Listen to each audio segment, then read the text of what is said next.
Awesome. So today we're going to talk about anticipatory leadership. So as part of the work I do in strategic foresight, a lot of what we're doing is trying to think about the future, trying to anticipate change and trying to lead through that change into a more preferable version of the future. So that's kind of at a very high level what the idea of anticipatory leadership is all about.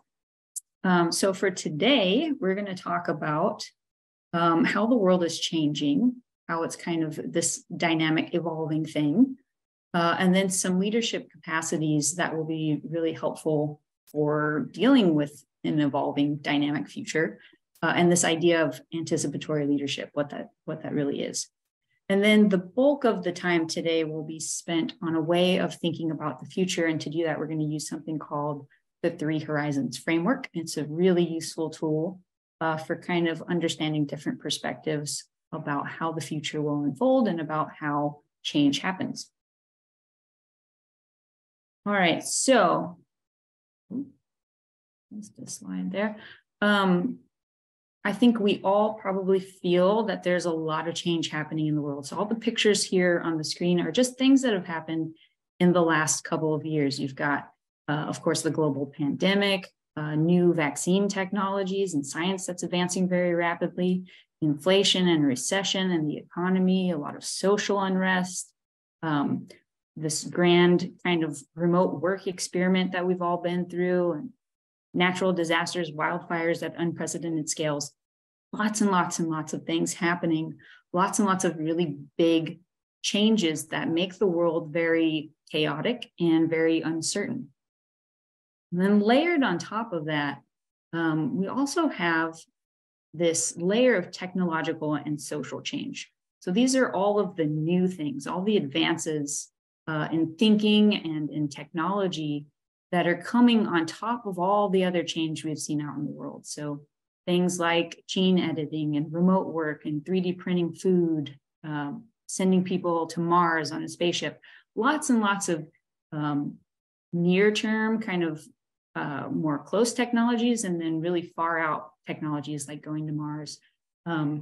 These are all things that we have to kind of think about and make sense of, like how relevant are some of them, how probable are some of them, and how do we navigate all of this new change that's coming at us, these new developments, on top of all the other stuff we're already dealing with, like the stuff I mentioned, the pandemic, remote work, wildfires, whatnot.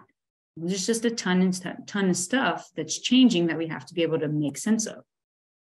So it's a very, very dynamic world. And in this dynamic world, it's chaotic. Leaders for the future, they have to navigate this constant uncertainty. And the world is very ambiguous. So we need leaders that can help make a path that cuts through all of that noise. The world's also much, much more connected. And we need leaders that can help us derive patterns from all these interconnected systems of people and information and just help make sense of that. And then this more dynamic world is also very, very pressurized. So we need leaders that can help us be more resilient and adapt very rapidly to all this change that's unfolding around us. So anticipatory leadership is kind of a way to do those things. So I want to talk a little bit about the leadership landscape. So the first thing is change, which I just mentioned, right? There's all this dramatic increase in the volume of change that's around us, all these different things that we kind of need to be aware of that are evolving. And that's technological change, social change, political, environmental, all of this stuff that we can just kind of lump into one word, change. Then there's the external environment around us, right? So this is all of the highly interconnected systems, things like the globalized economy, network technologies, all of this interconnection in the world that is around us, these systems of things. And then, of course, people, and there's a lot of change happening just when we think about the people that we lead and the people around us. So there are large-scale demographic shifts happening in the United States. There's emerging different behaviors that drive different things in the economy and in politics, and in things like the need to reskill people, certainly with all the hubbub about AI that's out right now. And then the final element of this leadership landscape is the idea of mindset. So how you think about things, your perspective on the future and your perspective on change, and how we act on the intelligence we have to decipher what's happening and make decisions about the future. So this is kind of the context in which we can talk about anticipatory leadership. And so we can talk about the kind of 4 core elements that I think really make up anticipatory leadership. So the first one is foresight, and that's the ability to identify patterns, to do some sense making, to anticipate change and kind of understand what's coming at you, make sense of all of this. And then the second one is design. And this means design sort of in the terms of design thinking, not so much in terms of like graphic design or something like that. But it's really about understanding all of the interconnectedness, all of the complexities of the environment of these systems, and connecting those ideas, connecting the dots so that we can start to solve problems. Third element is strategy. So that's acting with intention to solve the problems that we face. And then vision, which provides us a clear direction and a sense of purpose, a higher cause that we can build towards. So with these different elements of anticipatory leadership, we can start to address this dynamic world that has created all this chaos and ambiguity. So using anticipatory leadership, leaders can anticipate change to reduce uncertainty, and they can create clear visions of the future to reduce that ambiguity. And they can take all of this information from these interconnected systems and our external environment and convert that into useful insights that we can use. And then they can also set some intention for how we're creating solutions and how we're becoming more resilient.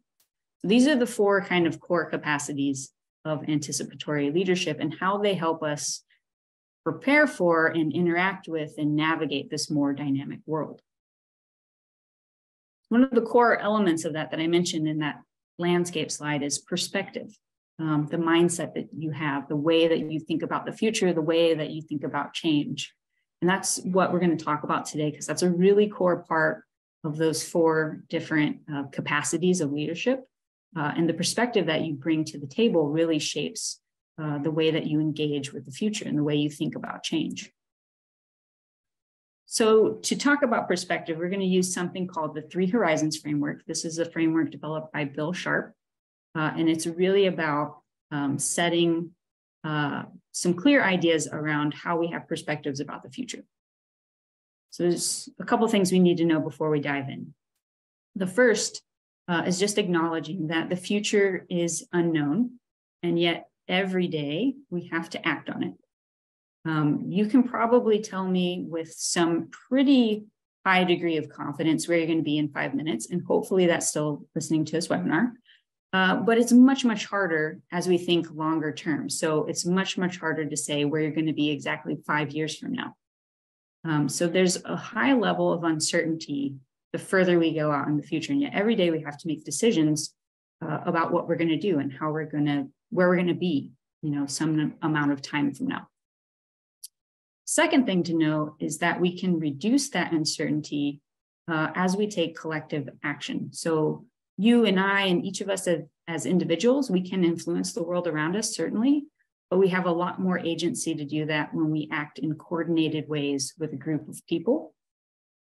And then the third thing to kind of know as we go into this is that we often want to shape the future in the presence of other people's visions. And often their visions for what the future might be, the plans that they're making, the goals they have, might be competing with the goals that we have and the visions that we have. So how do we kind of navigate these different perspectives and these different visions for what the future will be?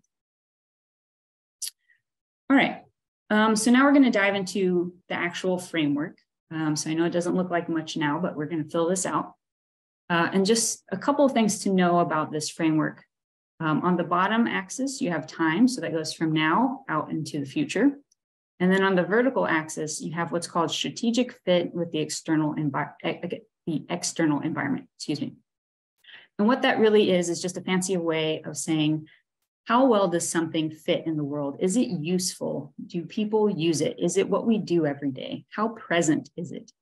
So this could be like thinking about an idea or a system or a solution, something that we do every day. Is it solving our problems and getting us through life? So that's fit with the external environment. So the first horizon is this line here shown on the chart. And what this represents is like the current business as usual system. So this is what we would say is like normal everyday life. And generally, when we think about the future, we tend to think about this first horizon as a line that just goes straight out into the future at the top of the chart. So we'll just keep doing business as usual. What we're doing today is how we have always done it. That's how it's always going to be. But what this chart shows us is that that's actually not the case. Things lose fit with the external environment over time. Because as you can see, it's kind of got that curve that slopes down. So that's saying in the future, whatever we're doing today, whatever's our business as usual, eventually that probably won't be the dominant system anymore. That won't be the way we do things. That will change. So this is really showing us that whatever it is we're doing, whatever solution or system it is that we're using, that's going to lose relevance over time as the world changes around us. So I'm going to use an example to kind of illuminate this. And I'm going to use the example of artificial lighting.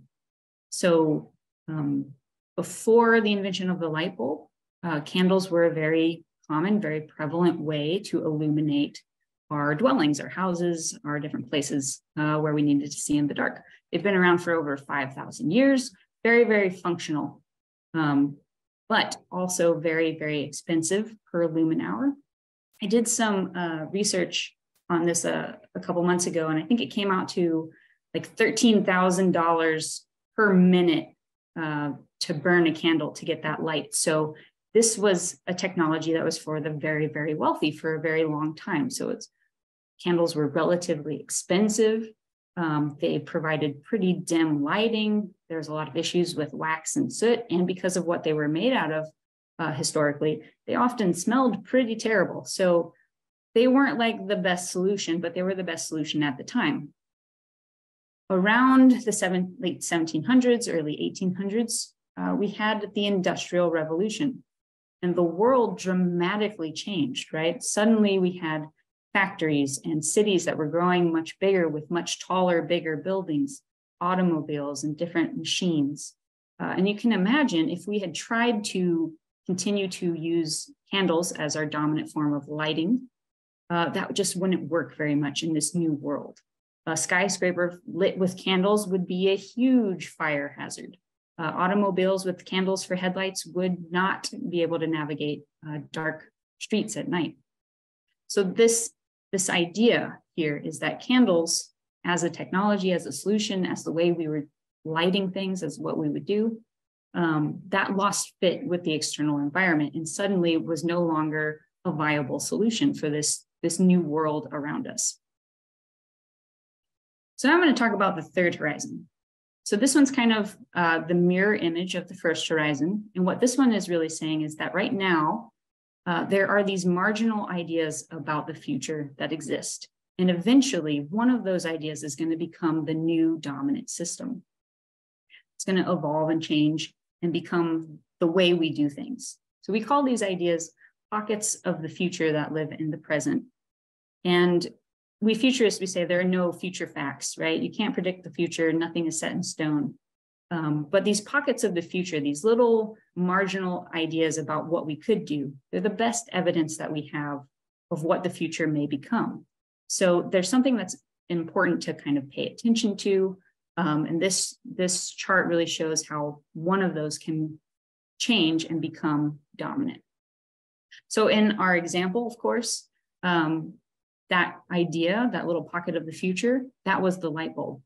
So back in the early 1800s, the first ideas for electrified light really started to evolve as some people were experimenting and tinkering with that idea. It was nowhere near a light bulb when we think about a light bulb, but just a little filament putting off a very dim glow.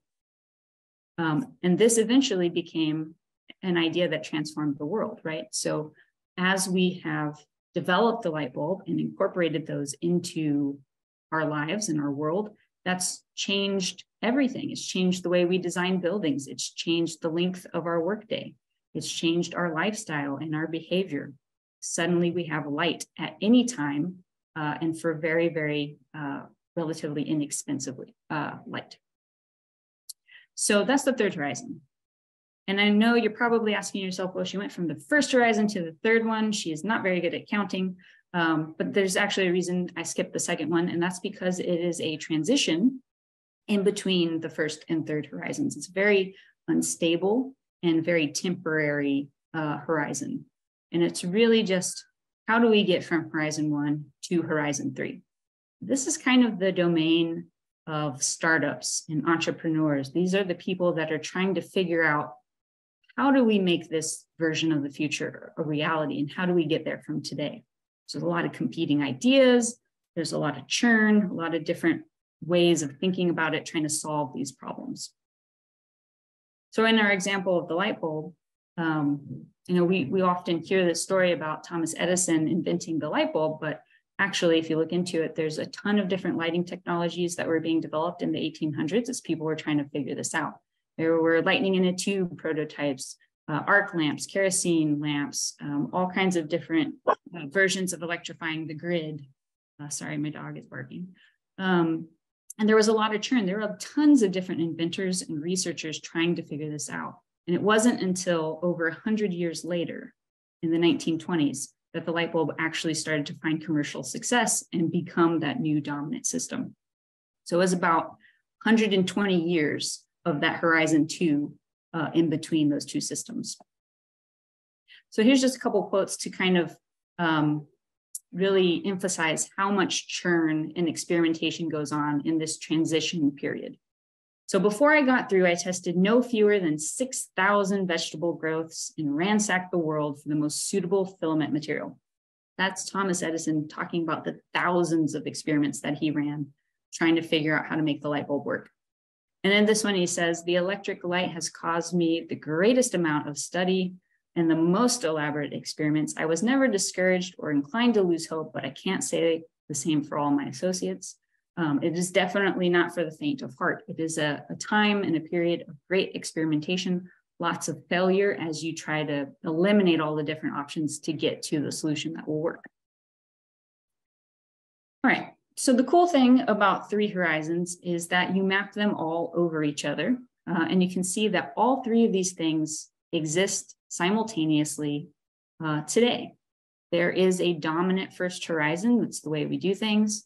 There are pockets of the future that exist today that are, those indicators of where we might head. And there are people that are starting to try to figure out how we navigate between those spaces. So this is an example of everything that's kind of happening today and a way to make sense of all the things that are happening today. This also shows to us that no solution lasts forever. That dominant system's always going to lose relevance eventually. So as we think about this, there's really 3 kind of perspectives that come out of these 3 horizons. So in the first horizon, it's kind of a managerial mindset. The second, an entrepreneurial mindset, and the third, a visionary. So in our example, right, the H1, those would be the candle makers. Those are the candle makers that have amassed a lot of wealth. They have large factories. They're deeply invested in making candles. They want to see that future extend as far as possible. Then you have the visionaries like Humphrey Davy, who in 1802, as I mentioned, he was the first one that was really experimenting with electrical lighting and how, we could do something different than the candle. And then Thomas Edison and all the different inventors that were his peers that didn't really take Humphrey Davy's idea into commercial success until the 1920s. So 3 different mindsets navigating these different perspectives about the future.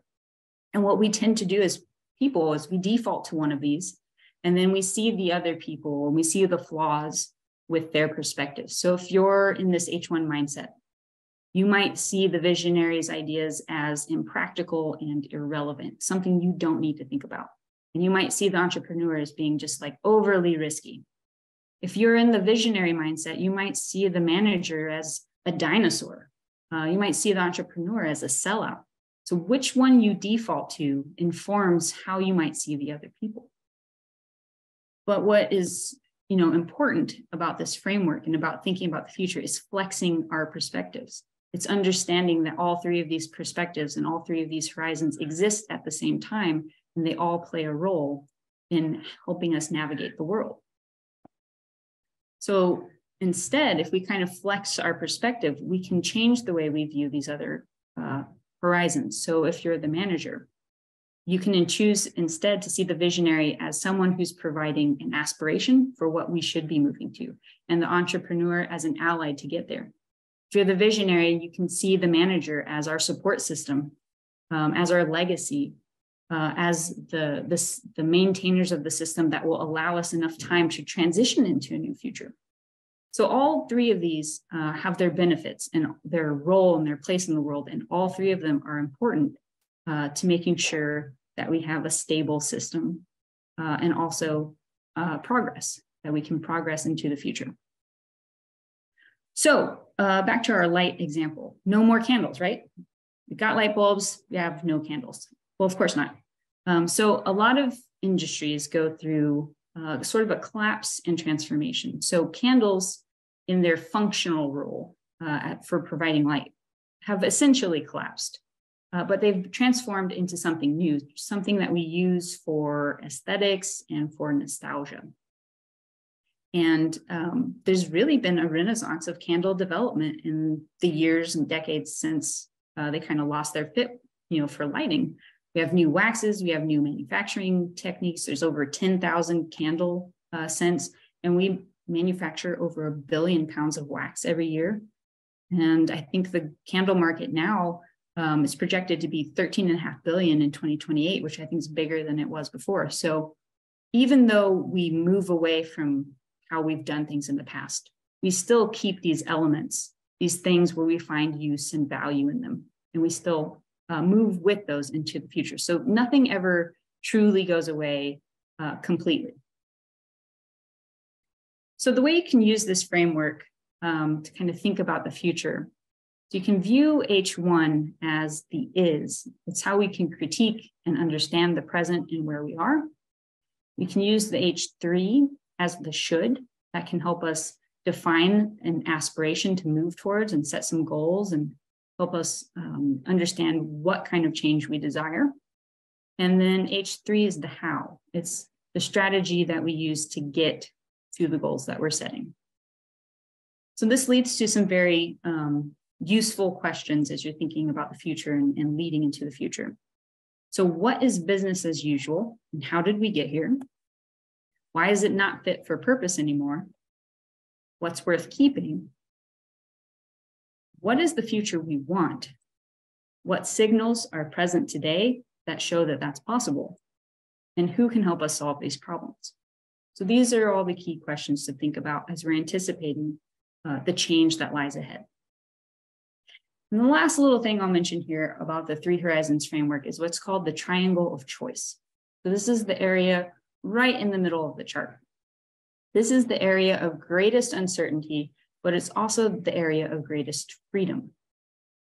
This is essentially the solution space that bridges us between the two systems.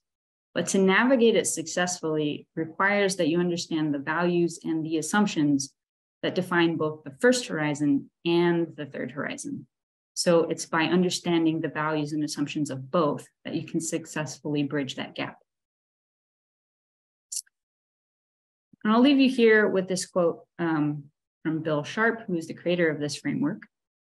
Transformation happens as the emergent result of everything going on in the world. There is always an emerging third horizon. Some things will be the result of conscious intent, others will surprise us. The way we live now was once the third horizon, partly imagined and intended, largely unknown. Future consciousness, and for our purposes, I'll say anticipatory leadership, will not bring the future under control, but it allows us to develop our capacity for transformational response to its possibilities. So basically what this is saying, and the purpose of this kind of presentation, is to say that anticipatory leadership leveraging these skills that we've talked about, leveraging how we perceive and understand the future. It's not about defining what the future is and controlling it and getting exactly there, but it's about developing our capacity to transform and developing our ability to lead into change that is transformational. So that is the end of my presentation. I hope that was useful, and I will pass it over to Carissa for a discussion.